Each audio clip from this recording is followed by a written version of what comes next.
Kemo Mutatanzambi Tomazulu. On a puissant de Malakima Congo, Malakima Kembo, Isaiah Congo, qui revient bientôt libérer son peuple, dispersé au-delà de Koussi, dispersé parmi les nations chez les Ngoï, aux îles de la mer. Mes frères et sœurs, aujourd'hui nous venons encore vous révéler des grands secrets. Et aujourd'hui nous allons parler du livre de Job. Donc vous savez que son nom, son véritable nom n'était pas Job, mais son nom c'était Yombe. Donc nous allons beaucoup plus nous atteler sur le livre de Job, de Yombe, pour vous révéler encore d'autres secrets. C'est que le christianisme édomite cache au peuple élu bantou. C'est que le christianisme édomite ne veut pas dire. Alors, sans plus tarder, nous allons prendre le coma, d'accord? Et nous allons lire le livre de Yombe, que vous appelez Job. Dans le livre de Yombe, Job, nous allons commencer par... donc c'est Job 30, Job 30. Nous allons prendre d'abord le premier verset pour bien comprendre ça. Parce que si nous prenons Job, le chapitre 1er, il faut savoir que Job, qui est Job alors? On dit que il y avait dans le pays des Houths un homme qui s'appelait Job, donc Yombe, son nom c'était Yombe, son nom véritable. Yombe qui vient de Yoba, du verbe Yoba ou Yobila. Mot ça veut dire c'est baigner, c'est laver, soindre, voilà, s'inonder, tout ça. Donc c'était un homme, c'était un ouin, un homme intègre, un ouin. Alors on dit que cet homme vivait dans le pays des Houths et il craignait vraiment Tatanzambi et il s'est détourné du mal, d'accord? Et si nous revenons au chapitre 30, revenons au chapitre 30, nous allons prendre le verset 1er. On dit, et maintenant je suis la risée de plus jeune. D'accord? Je suis la risée de plus jeune. Que de moi, de ceux dont je dédaignais de mettre le père parmi les chiens de mon troupeau. Et lorsque nous descendons vers le verset 2, le com a dit ceci, mais à quoi me servirait la force de leurs mains? Ils sont incapables d'atteindre la vieillesse. Au verset 3, desséchés par la misère et la faim, ils fuient dans le lieu aride, depuis longtemps abandonné et désert. Mes frères et sœurs. Donc ici déjà nous comprenons que Job, qui est un Israélite bien sûr, mais Job dit qu'il avait faim. Au verset 3, il dit qu'il avait faim. Et maintenant les effets de la famine sur lui donnent une peau noircie. Nous allons voir ça au verset 30. Donc les conséquences d'avoir une peau plus noire que le charbon, cela est dû au fait d'être exposé à la famine. Ce sont les effets de la famine sur lui qui lui donnent une peau noircie encore. Alors que quand Édom a faim, il ne devient pas noir, il devient plutôt pâle. Donc sa peau ne noircit pas. Donc mes frères et sœurs, nous allons descendre vers le verset 30 et on va vous révéler encore de secrets. Nous allons commencer, nous allons vraiment décortiquer mot par mot, du verset 30. Parce que ici, on doit comprendre dans quel contexte Job parle. D'accord? Nous allons commencer par le premier mot qu'il utilise. Il dit ma peau noircie. Or, si nous cliquons ici sur le mot peau, Donc, qu'est-ce que nous avons? Nous allons prendre... attendez, nous allons prendre ça sur lueur. On va chercher ça sur lueur, ma peau. Un instant. Vous allez patienter un peu. Voilà. Attendez. Donc, on va faire ceci. Voilà. Donc, nous sommes là. Donc, nous sommes sur lueur. Et là, vous avez le haïn. Ok? Ça, c'est le haïn. Donc, nous avons le haïn qui est là. Après, nous avons le vav. Et après, nous avons le resh. Or, vous savez tout simplement, mes frères et sœurs, que le haïn, en paléo-hébreu, il est silent. Donc, silent, pour ceux qui parlent anglais, silent veut dire tout simplement, il est muet, il est silencieux. D'accord? Le haïn, en paléo-hébreu, ne se lit pas, il ne se prononce pas. Donc, il est silencieux, muet, silent. D'accord? Donc, si nous revenons sur le mot la peau, alors il nous reste quoi? Il nous reste le vav et le resh. Or, vous savez que le vav, mes frères et sœurs,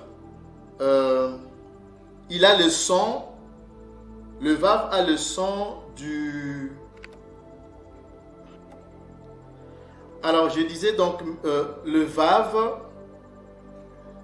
a le son du W, d'accord? Il a soit le son du W, on peut chercher ça rapidement. Donc, le vav. On va aller sur Wikipédia. On va aller sur Wikipédia pour chercher la signification du vav. Alors, Wikipédia nous dit que le vav a le son du W, d'accord? Le son du V, le son du O ou le son du U. Vous voyez ça, mes frères et sœurs? Alors, nous pouvons avoir soit le W comme son, soit le V, soit le O, soit le U. D'accord?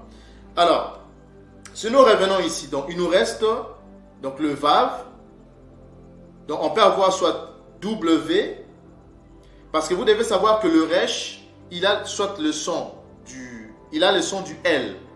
C'est pour cela que vous verrez que de l'autre, au-delà du fleuve de l'Éthiopie, vers l'ouest, vous avez la ville qui s'appelle, une ville qui s'appelle Luanda, et vous avez un pays qui s'appelle le Rwanda. Donc Rwanda, Luanda, c'est le même, ce sont toujours des Bantous qui ont donné ce nom-là, d'accord? Donc le R a le son du L. Donc ce mot-là se prononce Wula, Wula ou Yuwula, qui veut dire la peau. Ok? La peau d'un animal ou la peau d'un homme. Alors nous allons aussi essayer de chercher ce mot, si on peut le retrouver bien sûr, en Kikongo. D'accord? Nous allons aller chercher les dictionnaires Kikongo pour voir le mot peau. Et si nous prenons les dictionnaires Kikongo, qu'est-ce que nous remarquons? Eh bien, nous remarquons que Yuwula a la même signification. Vous voyez ça? Ça a la même signification. Donc, on voit ici que c'est Mayuwula au pluriel. Parce que le You, en fait, vous devez savoir que le You, c'est juste le préfixe. D'accord? Donc, le préfixe, c'est You. Ok? C'est juste le préfixe. Donc, Yuwula, en Kikongo, veut dire la peau du serpent. Donc, la peau d'un animal. Donc, c'est la même chose. Vous voyez ça, mes frères et sœurs? C'est la même chose qu'en paléo-hébreu. C'est la même chose qu'en paléo-hébreu, mes frères et sœurs. Donc, Yuwula qui veut dire peau, soit d'un animal, soit d'un homme. Donc, l'enveloppe, la peau, ok, d'un animal ou d'une personne. Vous voyez ça? Et à part ça, après ça, il dit que ma peau, donc là nous venons déjà de voir la signification du mot peau, qu'on vient de découvrir que voilà, ces mots-là se retrouvent en Kikongo, qui est le paléo-hébreu, ce qui prouve encore que le Kikongo, c'est la langue originaire. Vous voyez ça, mes frères et sœurs? Donc, Yuwula ou Wula, et il dit ma peau noircie. Et si nous cliquons sur le mot noirci, d'accord, nous voyons déjà que c'est saka ou ntsaka. Mais nous allons vraiment étudier ce mot en profondeur. Je préfère prendre toujours la lueur et nous allons chercher ce mot-là, noirci. D'accord? On va chercher ce mot-là, noirci. Voilà, nous sommes là. Parce que là, nous avons le sin, d'accord? Or, le sin en paléo-hébreu, il a soit le son, il peut avoir le son du S, il peut aussi avoir le son du Z. Il y a d'autres Congo qui disent massa pour dire O. Il y a d'autres Congo qui disent maza pour dire O. De l'eau. Vous voyez ça? Donc le S et le Z se confondent en paléo-hébreu. Donc on peut dire, parce que nous avons le sin, et après nous avons le het, ok? Le het en paléo-hébreu a le son du K. D'accord? Il a le son du K. Donc vous avez le sin, le het, et vous avez le resh. Ok? Alors vous savez que ici nous avons un son biphonique. Donc ici nous avons un son biphonique, donc le sin et le het. Donc ici au moins vous voyez que Edom a réussi la bonne prononciation. Donc c'est ntsaka. Ok? Donc on peut dire ntsaka parce que le N c'est juste la nasale. D'accord? On peut dire ntsaka ou nzaka avec le son du Z. D'accord? Donc, et on dit que ce mot-là, ntsaka ou zaka, ok? On dit que ça veut dire être noir. Donc on parle de la peau, être noir de peau. Mais est-ce que c'était vraiment dans ces contextes-là aussi que Job a utilisé ce mot? Nous allons pour cela nous référer dans la langue originaire qui est le Kikongo. D'accord? Nous allons aller chercher le dictionnaire Kikongo et nous allons vérifier est-ce que on retrouve ça aussi en Kikongo. D'accord? Donc pour cela, on va prendre le dictionnaire Kikongo et voilà, nous avons un mot ntsaka aussi en Kikongo et qui a la même signification. Vous allez comprendre pourquoi je dis ça. Parce que ntsaka en Kikongo ou mansaka ou masaka veut dire le bois. C'est le bois. Mais quel type de bois? D'accord? Donc pour cela, il y a encore un autre ntsaka en Kikongo. Parce que ntsaka, vous devez savoir qu'en Kikongo, ntsaka veut dire le bois. Vous allez comprendre de quel bois il s'agit ici. On dit nzaka, qui est la même chose avec ntsaka. Donc on dit que ça signifie tout simplement le menu bois de chauffage. Vous comprenez ça, mes frères et sœurs? Non, mais c'est fantastique. C'est fantastique. Donc, ntsaka ou zaka veut dire menu bois de chauffage. C'est-à-dire quoi? Le mot menu veut dire de morceaux, hein? Morceaux de bois de chauffage. Or, quand on parle de bois de chauffage, mes frères et sœurs, vous comprenez directement de quoi il s'agit. Le bois de chauffage, ce sont des bois que nous utilisons, que nos mères dans le village utilisent pour faire du charbon. Vous voyez déjà la couleur du bois. Quand déjà on dit bois, vous voyez déjà la couleur du bois. Vous comprenez ça, mes frères et sœurs? Non, mais c'est beau, hein? C'est beau. Vous voyez ça? Parce que si nous revenons d'abord sur... voilà. Donc c'est ntsaka ou zaka. Et on vient de comprendre que ces mots-là, en Kikongo, veut dire tout simplement, c'est le bois, ok? C'est le bois du chauffage. En fait, c'est que Job voulait dire, il voulait dire tout simplement, ma peau qui a la couleur du bois, donc ma peau noire, du bois de charbon, c'est-à-dire du bois de chauffage, c'est-à-dire ma peau noire qui a la couleur du bois de chauffage, là, ok, et mes os brûlent. C'est-à-dire que ma peau, parce qu'il faut savoir que le mot bois a pour synonyme le charbon. D'accord? Ça, on peut rapidement voir ça. Attendez un instant, on va chercher ça un instant. Attendez, on va prendre Synonymo. On va aller sur synonymo.fr, d'accord? Et nous allons chercher les synonymes du mot bois. Et vous allez comprendre quelque chose. Un instant. Alors, nous sommes là. Donc, nous avons le mot charbon.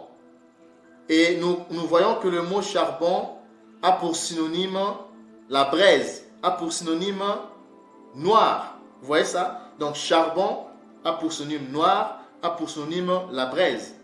Et si nous cliquons sur le mot braise, qui sont, voilà, la braise, charbon, noir, c'est synonyme, voilà. Si nous cliquons sur le mot braise, qu'est-ce que nous obtenons? Eh bien, nous obtenons tout simplement le mot bois. Et vous avez le mot bois qui est là. Congo. Donc, vous voyez ça, mes frères et sœurs. Donc, le mot bois a pour synonyme du charbon, de la braise. Donc, ce que Job voulait nous dire ici, donc ce que Job veut nous dire ici, c'est quoi? Eh bien, il dit, ma peau noire de bois, noire de charbon, et mes os brûlent. Est-ce que Édom, les Européens, les Caucasiens, leur peau ressemble à du bois de chauffage, à du charbon? Non, mes frères et sœurs. Attendez, je vais vous montrer. Aujourd'hui, vraiment, nous allons prendre notre temps et nous allons vraiment aller plus loin. Un instant, mes frères et sœurs. Un instant, attendez. Parce que il y a tellement de sceptiques. Lorsque nous parlons, il y a toujours des sceptiques qui ne veulent pas croire à la vérité. Mais nous allons vraiment aller plus loin aujourd'hui. Nous allons prendre... Attendez. Nous allons prendre... prenons d'abord cette photo-là. Mes frères et sœurs, vous-même, regardez. Quel est ce peuple qui a la peau de bois de chauffage? Quel est ce peuple sur toute la terre, sur toute la surface de la terre, qui a une peau qui ressemble au bois de chauffage, Nzaka ou Nzaka? Mais regardez, mes frères et sœurs, ou soit vous voulez rester con à vie, ou soit vous n'avez pas d'autre choix qu'accepter la vérité, parce que la vérité est là en face de vous. Regardez ces enfants-là, regardez leur peau. Regardez la peau des Bantous, des Noirs, des Africains. Ça ressemble à du bois de chauffage. Nous allons prendre une autre vidéo. Attendez, il y en a plusieurs. Hein? Attendez. Donc nous allons aussi prendre... Un instant, attendez. On va prendre... Attendez, on va prendre notre photo. On va chercher notre photo. Un instant. Voilà, on va prendre cette photo-là. Bon, regardez vous-même, mes frères et sœurs. Même si on ne veut pas accepter la vérité, mais à un moment donné, vous n'avez pas d'autre choix qu'accepter la vérité. Parce que la vérité est tellement puissante qu'on ne peut pas combattre la vérité. C'est impossible, mes frères et sœurs. La vérité saute sur vous. La vérité est en face de vous. Vous avez cette fille-là, vous voyez, regardez sa peau, mais il n'y a pas de différence entre sa peau, la couleur de sa peau et la couleur de ses bois de chauffage, mes frères et sœurs. Donc, nous voyons que Job, son nom n'était pas Job, c'était Yombe. Donc, il dit que ma peau noire de bois, c'est-à-dire ma peau noire, ma peau de bois, ma peau qui a la couleur du bois de charbon, ou pardon, ma peau qui a la couleur du bois de chauffage ou du charbon, ou soit tout simplement ma peau noire qui ressemble à du bois de chauffage, brûle. Est-ce que vous avez déjà vu un Européen qui ressemble à du bois de chauffage? On va voir ça, on va chercher des images, mes frères et sœurs. Attendez. Donc là, vous voyez que cette fille-là, c'est vraiment... Non, mais il n'y a même pas à dire. Quand vous regardez vous-même, vous tirez votre propre conclusion. Donc, il n'y a même pas photo, il n'y a pas de débat. Il n'y a pas de débat, mes frères et sœurs. Nous allons chercher une autre photo. Un instant, on va chercher notre photo. Euh, alors, on va prendre une autre photo. Regardez vous-même. Regardez cette maman au village qui va couper du bois de chauffage pour aller préparer chez elle. Mais regardez la couleur du bois et regardez la couleur de sa peau. Mes frères et sœurs. Mais regardez la couleur de sa peau. Regardez la couleur de sa peau. Et regardez la couleur du bois de chauffage. De ce bois de chauffage. C'est la même chose. C'est la même chose, mes frères et sœurs. Il y en a plusieurs comme ça. Il y en a plusieurs. Il y en a plusieurs, mes frères et sœurs. On va aller tout doucement. On va encore chercher une autre photo. On va chercher une autre photo. On va prendre cette photo. Regardez vous-même. Une autre photo. Voilà. Toujours le bois de chauffage qui ressemble à la couleur de la peau des Africains, des Bantous. Regardez la peau de cet enfant. Regardez la couleur de bois de chauffage. Il n'y a pas photo, mes frères et sœurs. Il n'y a pas photo. D'accord? Il n'y a pas photo. Il n'y a pas photo, mes frères et sœurs. Ou soit vous acceptez la vérité, ou soit vous voulez rester con à vie. D'accord? Ou vous voulez rester con à vie. Nous allons prendre encore une autre photo. Maintenant, nous allons prendre une photo.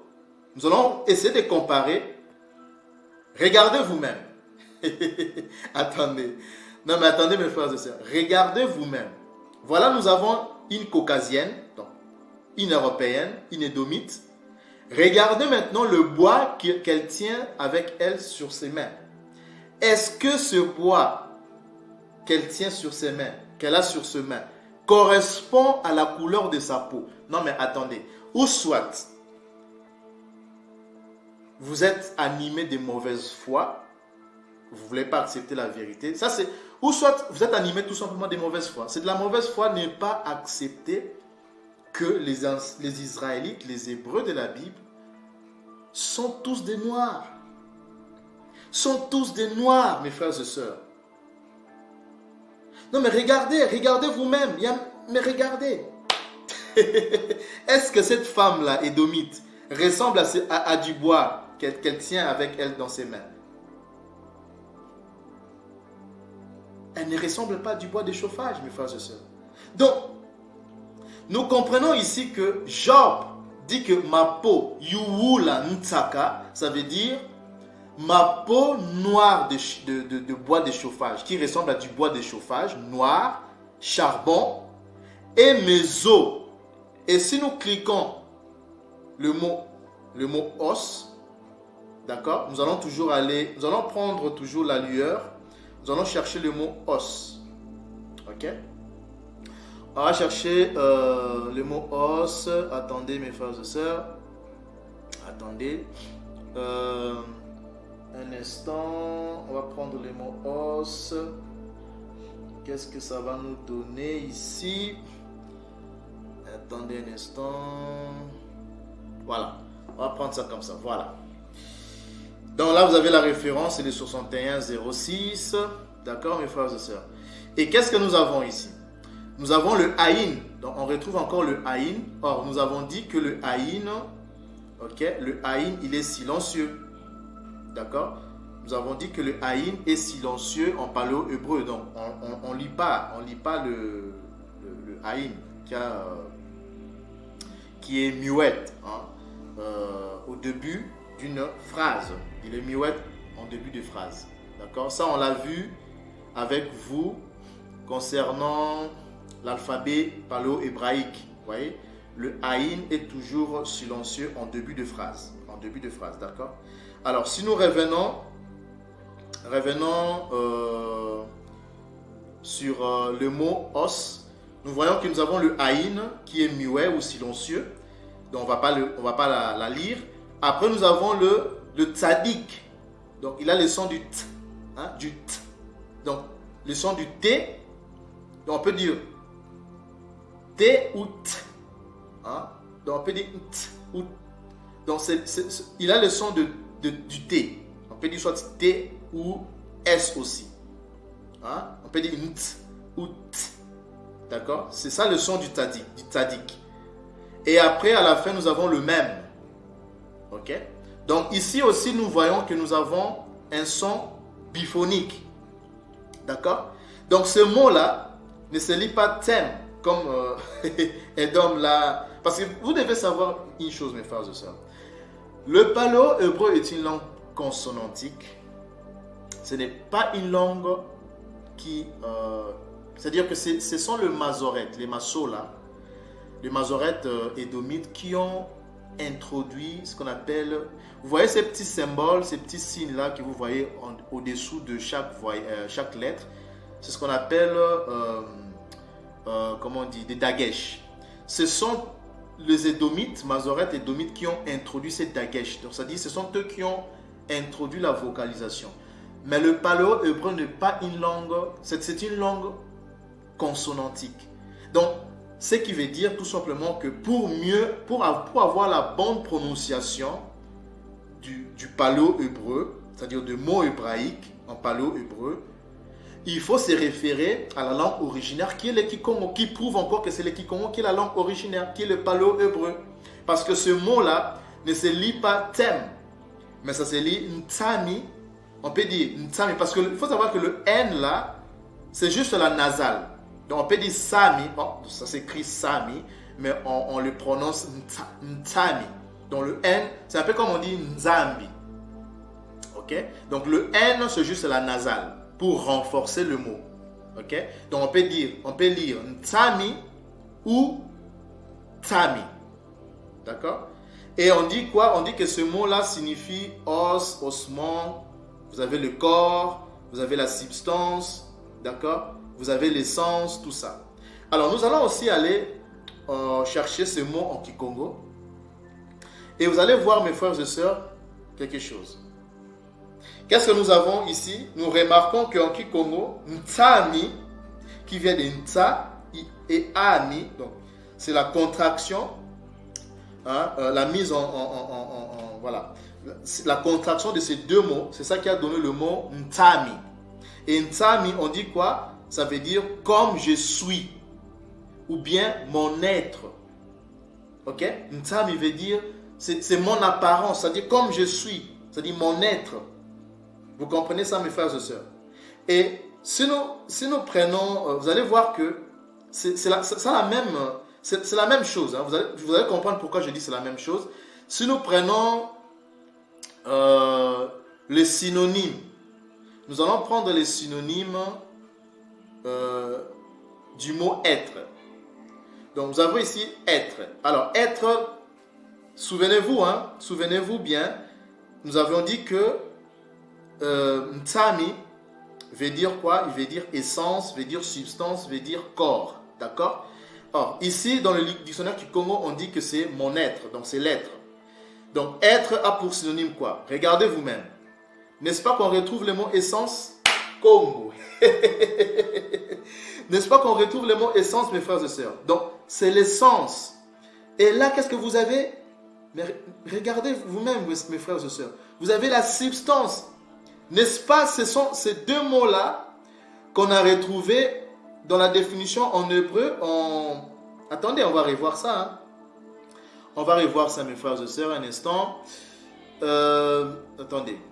Voilà. On dit que Ntami, ok, a pour définition essence, substance, mes frères et sœurs. C'est la même chose. On a vu que Ntami qui veut dire mon être, et mon être a pour substance, par synonyme, mon essence, ma substance. Et aussi le corps. Vous allez voir pourquoi vous allez comprendre pourquoi je dis le corps. Donc c'est la même chose. C'est la même signification, mes frères et sœurs. Parce que là, vous avez être, essence. Vous avez substance. Et ici, vous avez quoi? Essence. Et vous avez aussi un autre mot, homme. Et si nous cliquons sur le mot homme, qu'est-ce que ça nous donne? Vous allez voir que le mot être aussi a pour synonyme le corps. Le corps, mes frères et sœurs. Le corps. Donc nous allons cliquer, voilà, nous allons cliquer sur le mot homme. Un instant que ça télécharge. Voilà. Donc qu'est-ce que nous avons? Nous avons corps. Nous l'avons retrouvé, mes frères et sœurs. Regardez. Mais regardez comment c'est beau. Voilà, vous avez corps, vous avez être. Être, c'est corps, mes frères et sœurs. Être, c'est corps, mes frères et sœurs. Ou soit, vous acceptez la vérité, mes frères et sœurs. Vous avez la homme, c'est l'être. C'est le corps, mes frères et sœurs. C'est le corps. C'est le corps. Vous avez ça. Vous avez ça en face de vous, mes frères et sœurs. C'est le corps. Donc, c'est la même chose. Donc, Ntsami, ok, Ntsami, on va revenir sur le mot. Ntsami veut dire mon corps, mon être. Parce qu'on l'a vu, hein, on l'a vu dans le dictionnaire Kikongo. Donc, ça veut dire mon corps, mon être, mon essence, ma substance, mon corps. Et le corps, si vous prolongez, vous étendez un peu la définition, vous allez retrouver, hein, mes frères et sœurs, vous allez retrouver le mot ossement. C'est la même chose parce qu'on va essayer rapidement. Hein. Vous voyez là, c'est le corps, on a déjà retrouvé le corps. Et si nous cliquons sur le mot corps, qu'est-ce que nous avons? Vous allez voir que si nous étendons un peu la définition, on va toujours retrouver le mot os. Vous avez la carcasse. Voilà, carcasse c'est quoi? Hein? Donc la carcasse, vous comprenez déjà que la carcasse, voilà, c'est l'ensemble, hein, l'ensemble des ossements. Carcasse, ossature. Hein, on va cliquer sur le mot carcasse. Qu'est-ce que le mot carcasse va nous donner? Voilà, vous avez le mot ossature. Ossature est là, mes frères et sœurs. Ossature est là.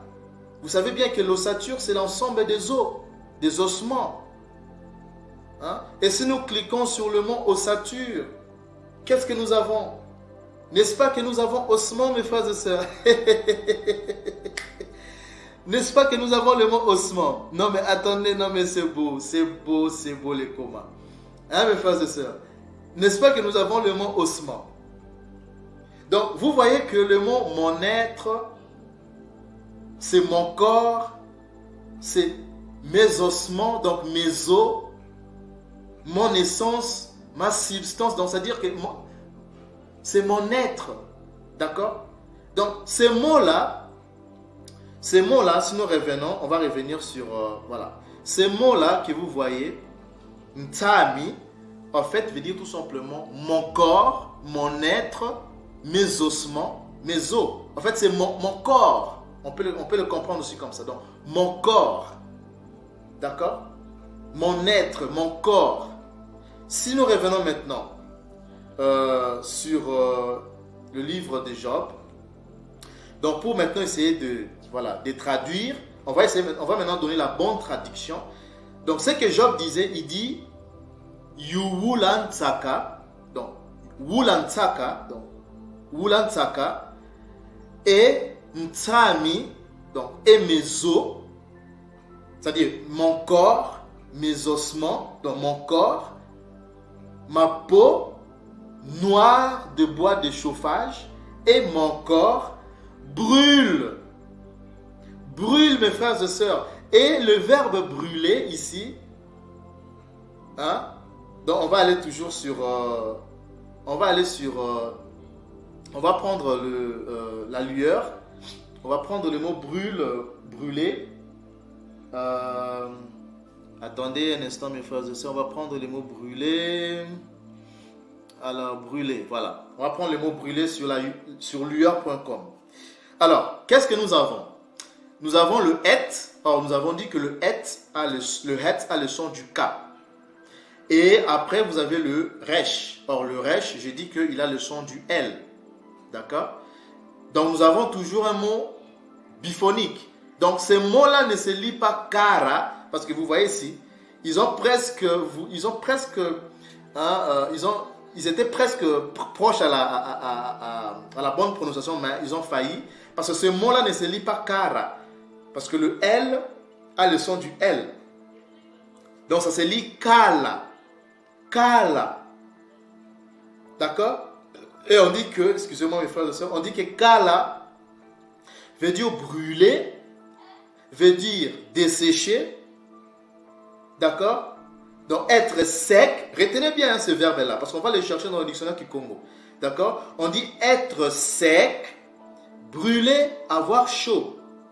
Être sec, je répète, être sec, brûler, avoir chaud. Est-ce qu'on retrouve ce mot-là, ce verbe-là en Kikongo? Nous allons aller chercher, mes frères et sœurs.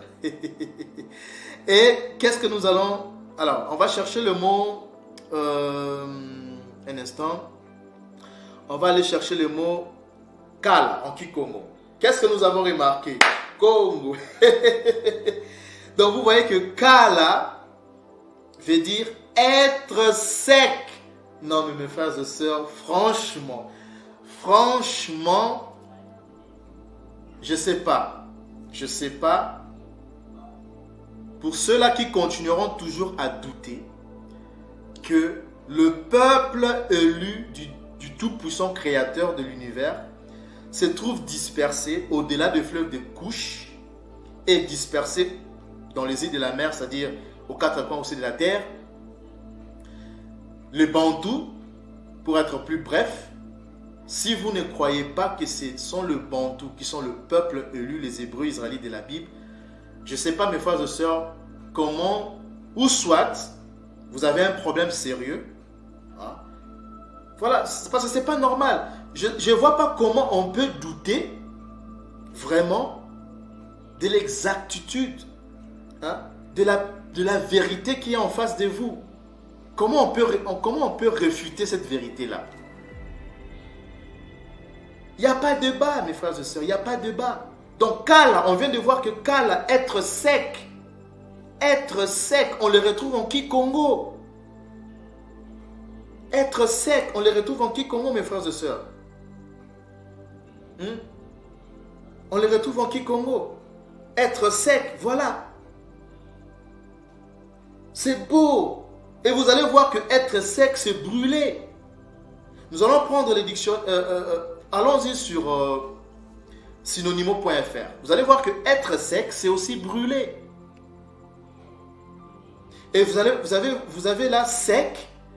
Qu'est-ce que sec va nous donner? Sec nous donne aride. Vous avez là aride. Ok? Aride. Et nous allons cliquer sur le mot aride. Si nous cliquons sur le mot aride, nous avons quoi comme synonyme? Donc aride nous donne le mot. Regardez vous-même, hein, mes frères et sœurs. Regardez vous-même. Donc aride nous donne quel mot? Aride nous donne le mot. Attendez. Aride, ça télécharge. Donc aride nous donne le mot brûler. Aride nous donne le mot brûler. Donc être, voilà, brûler sec. C'est là. C'est là, mes frères et sœurs. Mais, non, mais c'est beau le coma. C'est beau le coma. Donc, être sec, c'est être brûlé ou bien brûlé. C'est la même chose, mes frères et sœurs. C'est la même chose. Donc, si nous revenons dans Job 30, le verset 30, donc, mes os brûlent, ntami kala. Ntami kala, ça veut dire mon corps, mes ossements, mon essence, donc tout mon corps brûle. Tout mon corps brûle. Et à la fin, il dit quoi? Et se dessèche. Et si nous prenons le mot dessécher, ce mot-là dessèche, en fait, ça c'est pas la bonne traduction. Si nous prenons, attendez mes frères et sœurs, on va essayer de prendre, attendez mes frères et sœurs, attendez un instant. On va prendre ça, on va prendre la référence biblique, d'accord? On va prendre la référence biblique. Alors nous allons prendre la référence biblique. Et nous allons prendre, nous sommes toujours dans Job 30, nous allons prendre une ancienne version, nous allons prendre le King James de 1611, parce que quand même ils ont une bonne, ils ont gardé la bonne traduction. On dit: ma peau est devenue noire sur moi et mes os sont brûlés par la chaleur. En fait, vous comprenez que ici ce n'est pas que ma peau ou mes os brûlent, hein? Comme l'a traduit Louis II, vraiment, il dit que brûle et se dessèche. Non, en fait, ce n'est pas se dessèche. En fait, il dit que ma peau brûle à cause de la sécheresse. À cause de la sécheresse, on vient de le lire hein, dans la référence. Ou bien par la chaleur, voilà, tout simplement. Pas la sécheresse, mais par la chaleur, excusez-moi mes frères et sœurs. Donc mes os, mon corps, mes ossements brûlent par la chaleur. Vous voyez ça? Par la chaleur. Ou même aussi par la sécheresse. Oui, on peut aussi dire par la sécheresse. Vous allez voir que on va aller maintenant, on va voir si ces mots-là, on les retrouve aussi en Kikongo. Quelle est la bonne, si ça correspond avec la traduction de King James, d'accord? Si nous prenons toujours la lueur, lueur.com, nous allons aller chercher le mot, voilà, nous allons prendre le mot, la référence c'est le 27-21. Si vous cliquez sur le mot dessèche, vous allez voir que vous allez tomber, hein, sur, voilà, sur ce mot-là. Donc nous avons toujours le het qui a le son du K, le resh qui a le son du L. Donc c'est toujours un son biphonique. Donc ici aussi on va lire kala. Donc kala en même temps signifie, c'est-à-dire brûler, être sec, brûler. En même temps aussi kala, il a aussi une autre définition. Il signifie aussi la chaleur, la sécheresse. Parce que vous voyez ici définition, kala veut dire sécheresse, veut dire chaleur. Vous avez ici chaleur, chaleur, sécheresse. Donc chaleur, sécheresse. Ok, chaleur, sécheresse. Est-ce que ce mot-là, on le retrouve aussi pareil en Kikongo? Mais nous allons chercher, mes frères et sœurs. Vous serez étonnés. Vous serez étonnés, non mais c'est beau. Je rigole parce que vous savez, c'est fantastique. C'est extraordinaire. Vraiment, ce qu'il y a comme on nous révèle là. Hein? Donc nous allons prendre... attendez. On va aller chercher, voilà. Prenons ces mots-là. Regardez vous-même, mes frères et sœurs. Regardez vous-même. Qu'est-ce qu'on dit? Kala. Kala aussi en Kikongo veut dire le charbon de bois. Donc la braise, ok? Le charbon de bois. Donc on dit makala au pluriel, ou kala. Mais kala, le troisième ici, en bas, qu'est-ce que vous voyez? On dit que kala, au pluriel, bikala, veut dire quoi? Sécheresse. Sécheresse ou quoi? Grande chaleur. Kembo, Mutata Nzambi, Thomas Zulu. Ah, Fumukongo. Non, franchement, ça. Franchement, mes frères et sœurs, à moins que vous soyez, je sais pas, à moins que vous soyez franchement,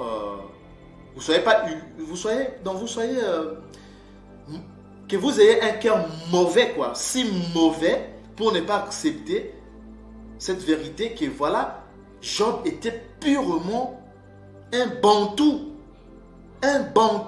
et noir. Les Hébreux, les Israélites sont noirs, ils étaient tous noirs et ils sont jusqu'à aujourd'hui, leur descendance, ils sont tous de noirs. Ce sont des noirs. Vous voyez vous-même, mes frères et sœurs, sécheresse, grande chaleur. Ce n'est pas ça qu'on a retrouvé là, tout à l'heure là, mes frères et sœurs. Ce n'est pas ça. Attendez, mes frères et sœurs. Ce n'est pas ce dont nous avons trouvé ici. Chaleur, grande chaleur, on vient de voir grande chaleur. Chaleur, c'est là, c'est ça. Sécheresse. Maintenant, vous comprenez ce que voulait dire Job. Maintenant, nous avons la bonne traduction de ce passage, de ce verset. Donc, ça veut dire quoi? Un bantou, quand il lit ce verset, il a la compréhension plus profonde, plus approfondie. Donc, il voulait dire quoi?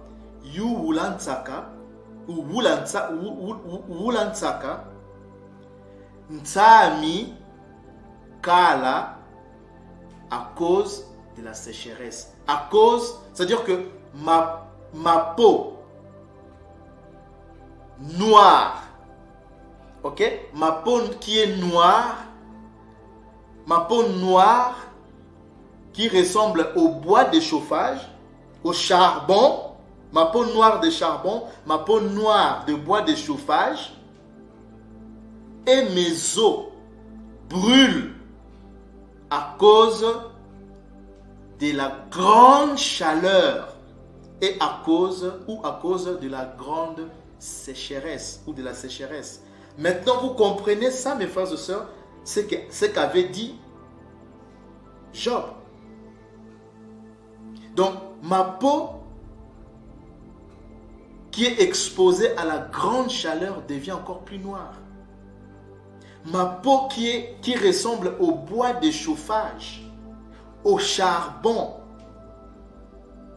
et mes os, mon corps, mon essence, brûlent à cause de la grande chaleur. Donc on comprend que là où était Job, il était dans un lieu extrêmement chaud. Donc c'est normal lorsqu'il dit au verset 3, desséché par la misère et la faim, il fuit dans les lieux arides. On vient de voir que il est exposé à une forte chaleur, à une grande sécheresse. Et là, on vient encore de le confirmer au verset 3. On dit quoi? Il fuit dans les lieux arides. Je vais vous révéler encore un secret ici, mes frères et sœurs. Vous savez ce que signifie vous savez comment on dit le mot aride en hébreu, en paléo-hébreu? On va cliquer. On va cliquer sur ce mot-là. Attendez. Si nous cliquons sur le mot aride, on va toujours aller sur attendez, on va aller sur lueur. Prenons la lueur toujours. Je vais vous montrer quelque chose, mes frères et sœurs, et vous allez comprendre. Nous allons prendre le mot, attendez, on va prendre le mot aride. D'accord? On va prendre le mot aride. Alors, qu'est-ce que nous avons avec le mot aride? Attendez un instant.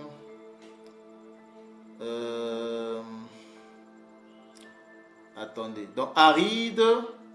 Ouais. On va prendre. Donc, si nous cliquons sur le mot aride, on va d'abord cliquer. Si nous cliquons sur le mot aride, je pense qu'il y a des Bénin Congo. Il y a des Bénin Congo qui suivent cette vidéo. Franchement, je pense que quand vous regardez ces mots-là, je pense qu'il y a des Bénin Congo qui sont, avant même que je prononce ce mot-là, tous les Bénin Congo qui me suivent en ce moment, quand vous lisez ces mots-là, vous comprenez tout. Vous comprenez tout. Tia. Massatia, Massaketia, l'eau chaude, l'eau est chaude, l'eau est chaude. Donc le mot aride là, le lieu aride, il fuit dans le lieu aride, le mot c'est tia. Vous voyez maintenant la concordance avec le verset 30? C'est lorsque Job dit que mon corps brûle, parce qu'il est exposé à une grande chaleur. Et nous voyons encore qu'au verset 3, on dit le mot aride là, en fait, parce que c'est écrit en français. En fait, le mot aride là, pour un Bénin comme quand il dit tia, il comprend tout. Donc c'était un lieu extrêmement chaud. Parce que tia veut dire très chaud. Ça veut dire aussi le feu. Le feu. Tout la dilongaya ina tia. Ça veut dire mets cette marmite sous le feu. Mais quand on dit massatia, ça veut dire l'eau chaude. Vous voyez ça? Donc vous avez toujours le tzadik, le yod, et vous avez le est à la fin. Donc tia. Tia qui veut dire quoi? Et eux-mêmes, ils donnent la définition, ils disent lieux arides. Lieux arides, déserts arides. Et en Kikongo, c'est la même chose. En Kikongo, c'est la même chose, mes frères et sœurs. Là, nous sommes dans Lueur. Donc, c'est Tia. Ces mots-là se prononcent Tia. Je ne vais pas aller même dans le dictionnaire Kikongo parce que ce mot-là, vous les retrouvez dans le dictionnaire Kikongo. Ça veut dire le feu. Ça veut dire aussi, c'est-à-dire, par exemple, quand on dit Makalamatia, ça veut dire du charbon ardent. Du charbon ardent. Vous voyez ça, mes frères et sœurs? Du charbon ardent. Donc je n'ai même pas à aller par 1004 chemins, parce que vous-même vous comprenez déjà de quoi il s'agit ici. Donc il s'agit tout simplement, voilà, d'un lieu où il fait extrêmement chaud. Vous voyez ça, mes frères et sœurs? Où il fait extrêmement chaud. Donc, Tia, qui veut dire chaud, qui veut dire feu, on peut aussi dire aride. Parce qu'il faut savoir que chaud. Sinon, d'abord, c'est quoi aride? Attendez. Qu'est-ce que signifie le mot aride? On va chercher le mot aride parce qu'il faut savoir que les synonymes Tia, on dit que Tia veut dire chaud, hein, en Kikomo. Tia veut dire chaud. Et si vous prenez les synonymes du mot chaud, vous tombez sur quoi? Vous allez voir. On va attendre que ça télécharge. Vous avez ici chaud. Vous avez chaud, vous avez le mot ardent comme synonyme. Quand on dit makalamatia, donc quand on dit par exemple makalamatia, ça veut dire le charbon ardent. On peut rapidement voir ça, hein, mes frères et sœurs. Attendez. Quand on dit makalamatia, ça veut dire, parce que tia, je dis qu'il a deux significations. Donc il signifie en même temps le feu et il signifie aussi en même temps c'est-à-dire ardent, quelque chose qui est très chaud, hein, ardent, hein. On va voir ça. Vous avez là le mot tia, ça c'est en Kikomo. Tia, qui peut s'écrire avec comme ça, T-I-A ou bien T-I-Y-A. Donc tia, vous voyez, ça veut dire le feu. D'accord? Ça veut dire le feu. Et vous allez voir que tia aussi veut dire ardent.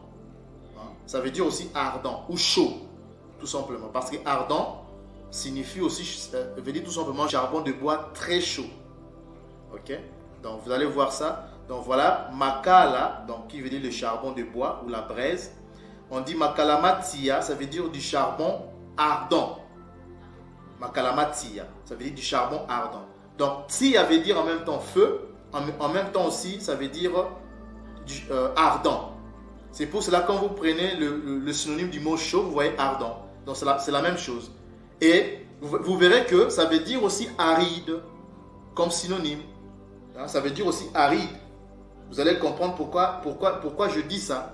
Parce que d'après la définition du mot ardent, d'après la définition sur Google, nous allons aller sur Google pour aller chercher la définition du mot. Non, pas ça. On va prendre. Attendez, on va prendre ceci. Définition du mot ardent. Un instant. On va prendre la définition du mot ardent. Un instant. Je crois que voilà, je suis là. Alors, le mot ardent signifie quoi? Donc, vous avez là, ardent, on dit ardent ou ardente veut dire. Un instant. Ardent ou ardente veut dire tout simplement qui est très chaud, qui brûle. Vous voyez? Qui est très chaud, qui brûle. Et nous venons de le voir. Nous avons vu que ardent, c'est chaud. Et vous allez comprendre que,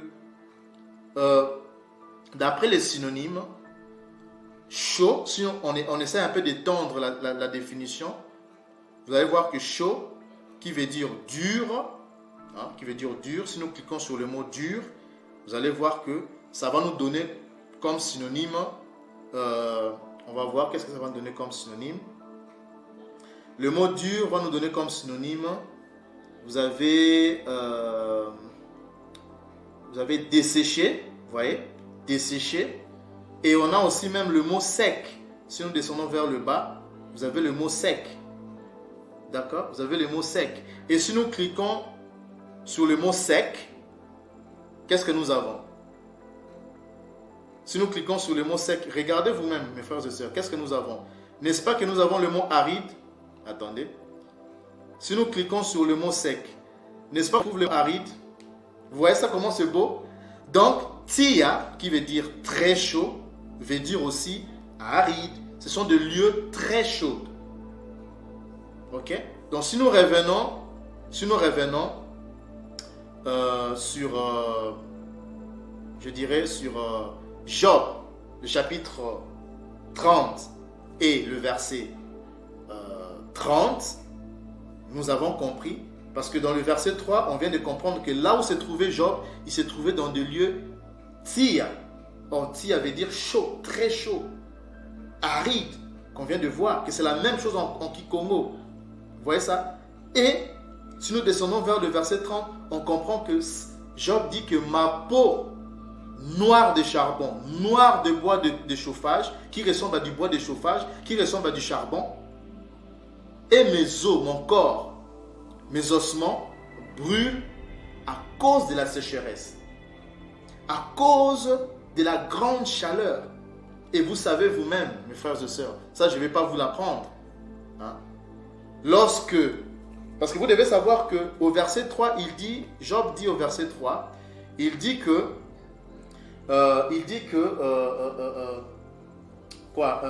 il avait faim à cause, il dit qu'il avait faim au verset 3 et à cause des effets. Donc maintenant les effets de la famine sur lui donnent une peau noircie. Mais ce n'est pas seulement la famine, donc c'est aussi la grande chaleur qui s'abattait sur son corps. C'est en même temps et la famine et la chaleur qu'on vient de comprendre qui rendait encore la peau, la couleur de sa peau plus noire.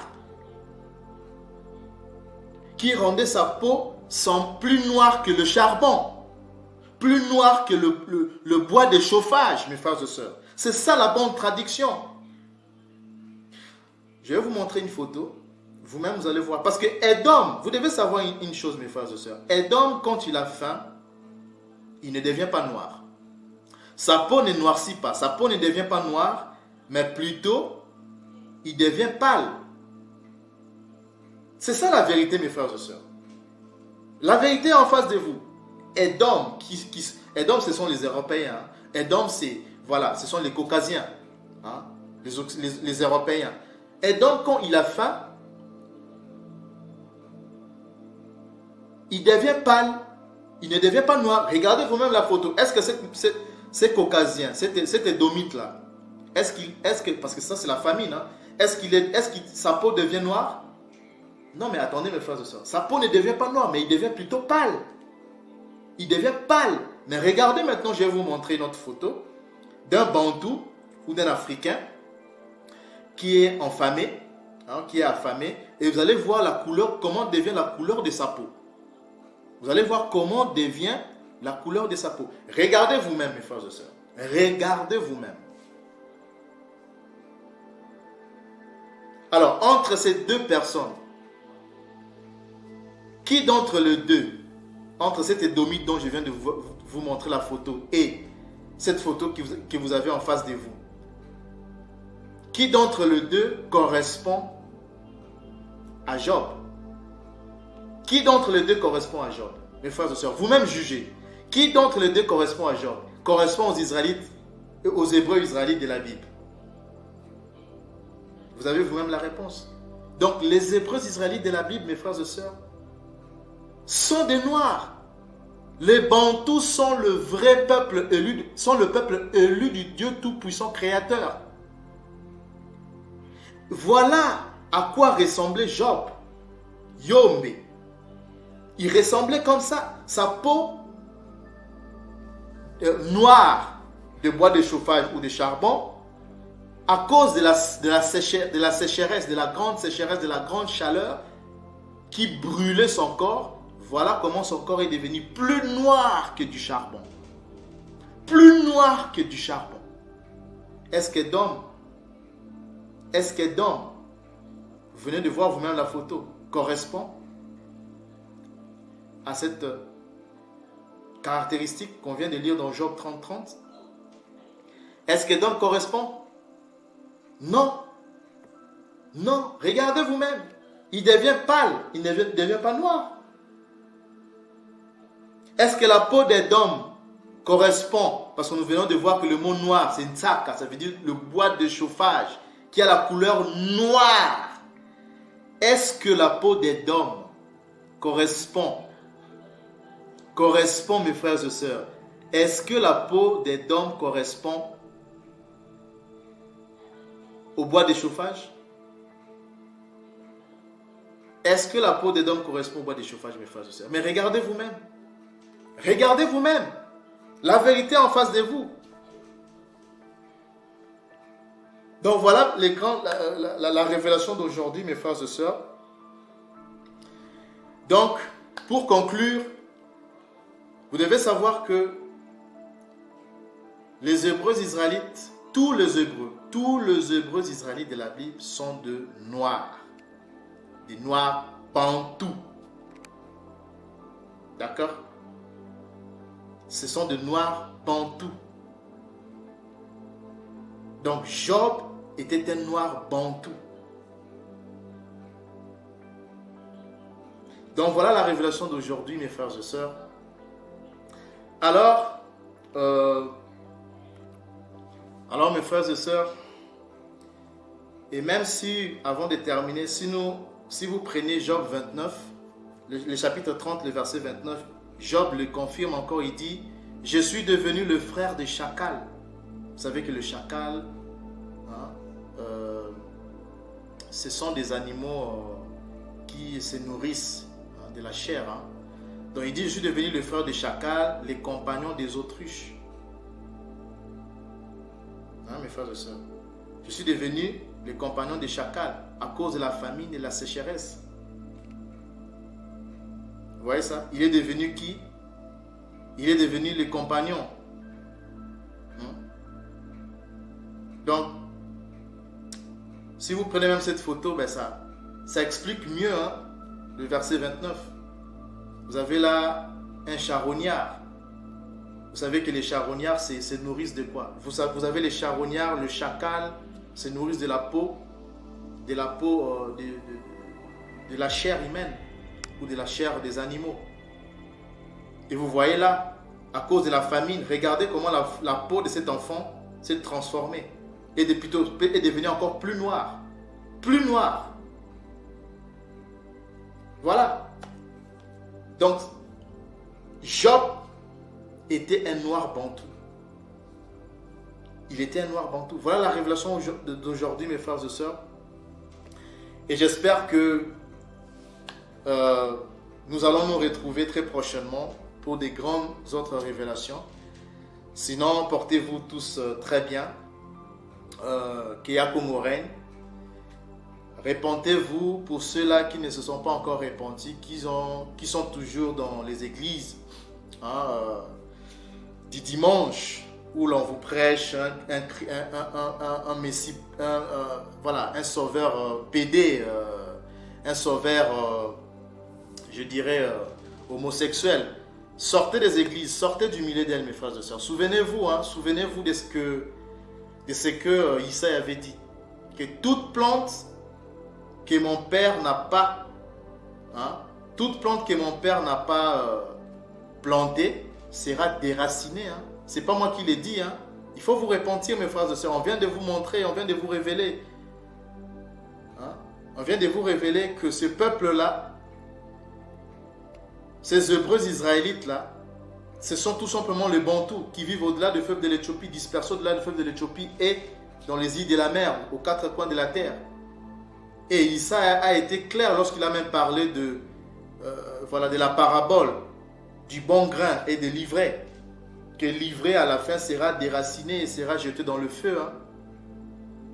Et souvenez-vous aussi de ce qu'il a dit, que toute plante que mon père n'a pas, ça c'est dans Matthieu 15, toute plante que mon père n'a pas plantée sera déracinée. Ce n'est pas moi qui l'ai dit.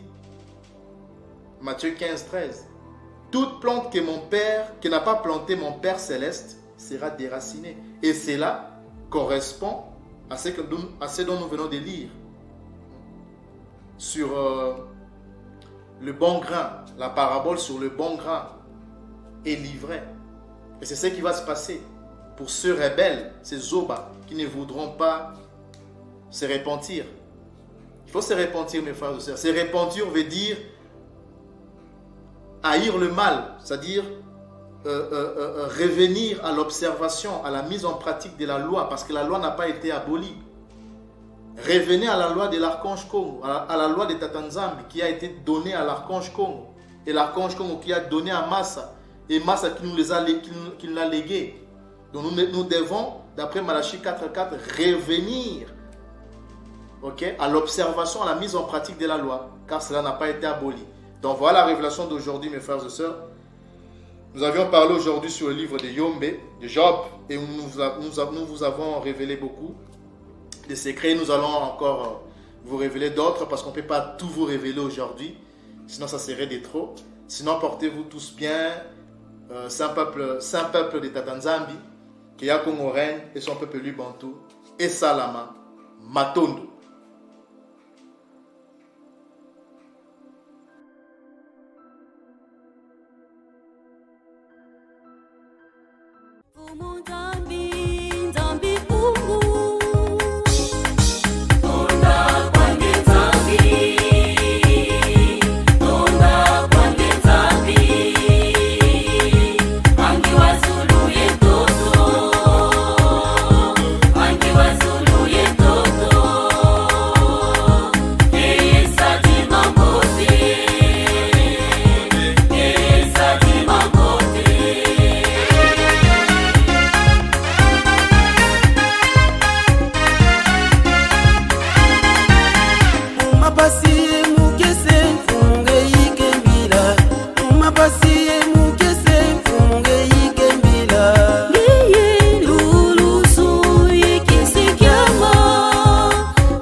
Kaisi